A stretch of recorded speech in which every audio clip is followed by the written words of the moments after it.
Throughout her book and through the letters she wrote, Harriet Jacobs, she presents herself in many different ways.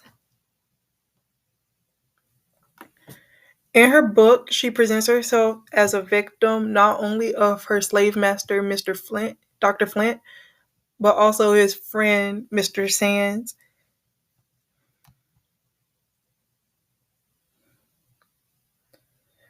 Dr. Flint sexually abused her from a young age, even though he had a wife, and his wife knew about the sexual abuse and didn't really do anything about it. In fact, she actually felt jealous of the girl.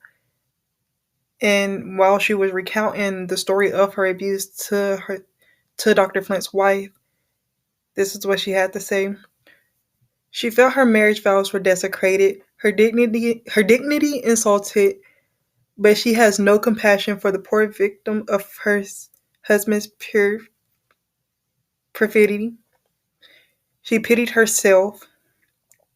This is an example of how Jacobs presents herself as the victim to gain sympathy.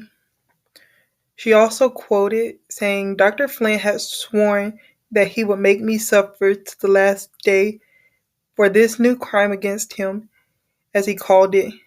As long as he held me in his power, he kept his word.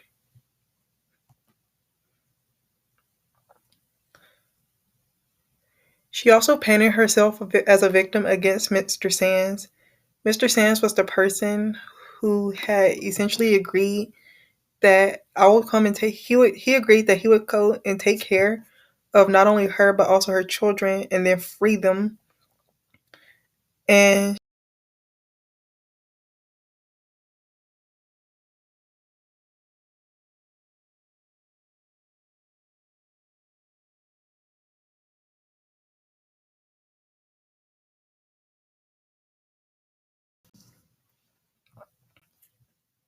in letters in a letter from a fugitive slave, Jacobs talks about the sexual abuse that slaves experience at the hands of their masters and how the mothers often try to protect them from the abuse.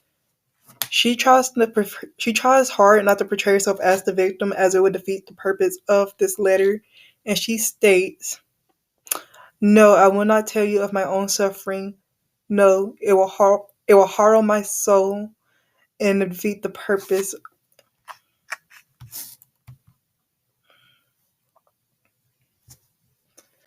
In letters from a teacher, Jacobs talks about the things that she's doing now that she's free in the school.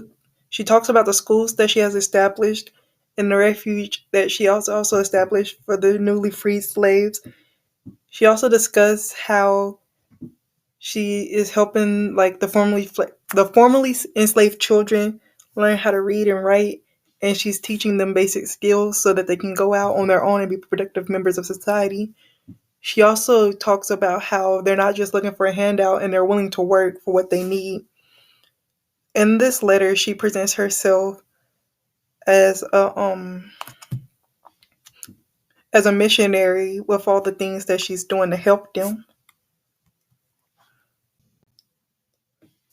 So the way that she presents herself in both the letters and in her book she presents herself as the victim to help gain sympathy for her cause.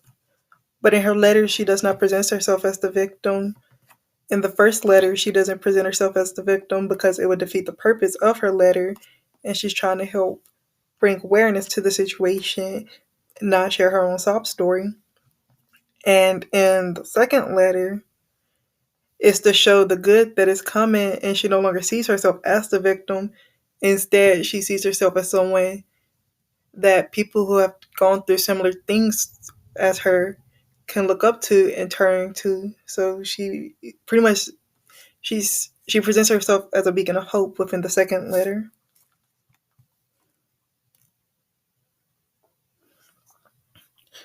So at the time of the release of Incidents in the Life of a Slave Girl, the book had received some pretty good reviews and people were accepting of it, but the Civil War happened a few months after the book's release.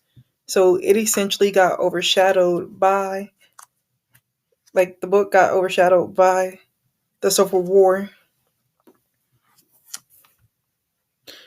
But it also goes to show that when it was getting the good reviews, it shows that people's mindset towards slavery had started to change and they were ready for a change, and that they no longer saw it as something that was permissible.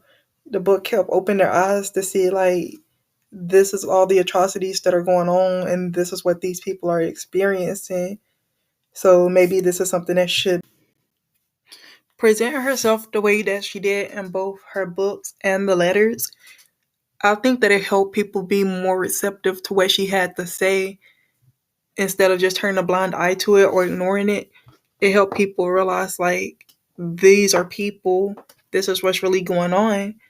And it also helped people understand the impact of their actions and help change their mindsets as to what they were doing and why they believed this to be right or why they believed it to be wrong.